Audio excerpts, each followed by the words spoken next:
Okay, let's get it done. Hi everyone, welcome back to Vegan Rock Climbing. My name is Manny, and in this episode I'm going to cook one of my favorite soup recipes for you. I'm talking about a delicious high-carb, low-fat vegan green cream soup. Yes, you heard right. It's super simple, no milky stuff involved here, no cream, although it's called cream soup, no yogurt, and also no high-fat vegan cream substitutes can be found in its ingredients. So let's get started. The first step is already the most elaborate one. Well, actually not in this case here, because here the first step is we put our peas into the pot, but then the second step, namely, we have to chop everything up which goes subsequently into our big pot. I'll start with the potatoes. Basically you can also leave the skin on if you don't mind, but I personally prefer to peel them because I've noticed that they digest better. As you can see, or as you have seen, we have quite a lot of stuff here to chop, and especially with the potatoes it's quite beneficial to chop them small because they usually take the most time to cook, and in general I would recommend to keep the cooking time low in order to preserve as much nutrients as possible.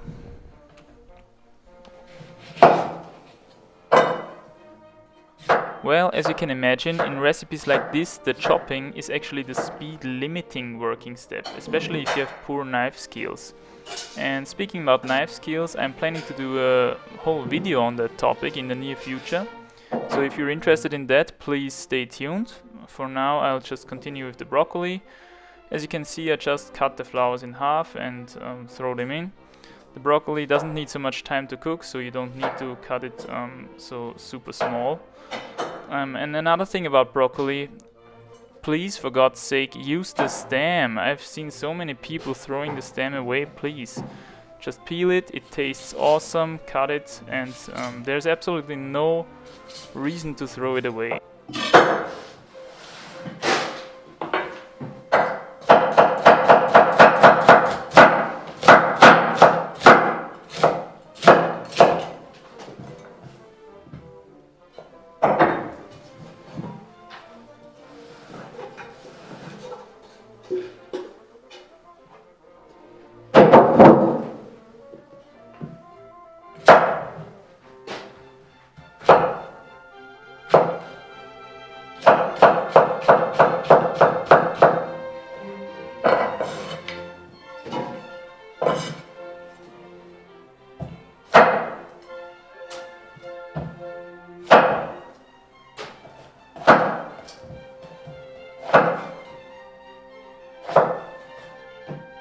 Okay, we're nearly done with our main ingredients, which are peas, potatoes, broccoli, and now the zucchini. I also like to put some ginger into my soups, especially during winter, because it adds a little warmth to the dish. And so, yeah, basically just peel it and cut it and throw it in.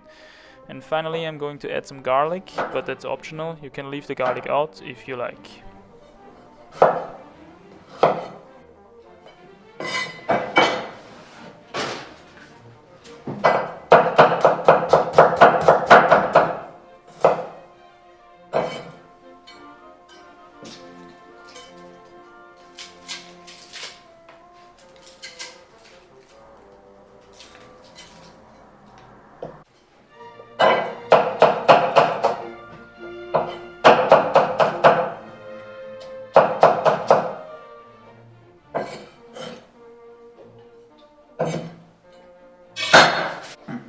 Regarding how much water to use, I always add the water in such a way that in the end all the veggies are just covered.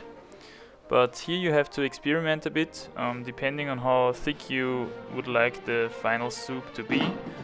Of course, the more water, the thinner the soup, and the less water, the thicker the soup.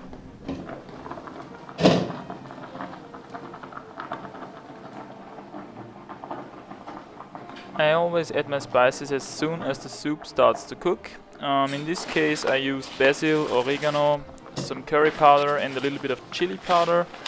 Other spices I would recommend for this recipe would be thyme, lovage, parsley, marjoram, coriander and bay leaves.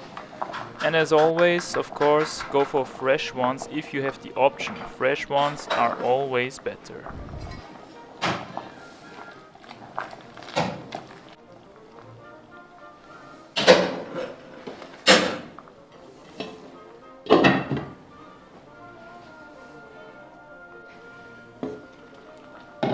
You can basically check if the soup is ready for blending by simply checking if the potatoes are nicely cooked, like it's the case here. If it's the case, everything else should be fine. We can start blending the whole thing now. That's usually the most fun part of the procedure.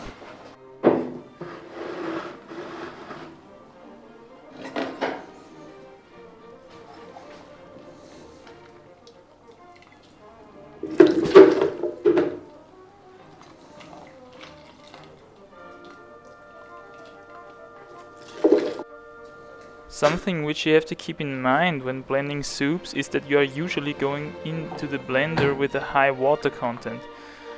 This causes a strong initial pressure against the lid once you turn the blender on, which means that you have to grab yourself a kitchen towel or something like that in order to press the lid down while turning on. Otherwise the hot mixture splashes onto your whole kitchen, your face included, so just be careful. Well, that's basically it for this tutorial. Just one more thing. Don't forget that although it looks like a lot of food and it also feels like that while eating it, this dish contains only very little calories. If you are an active person, you need definitely more carbs than 3 potatoes can give you. So I would recommend to use this dish as an appetizer to your main meal. Black pepper and nutritional yeast ready for the feast. Don't forget to like the video if you liked it, leave your comments down below and see you guys next time. Thanks for watching.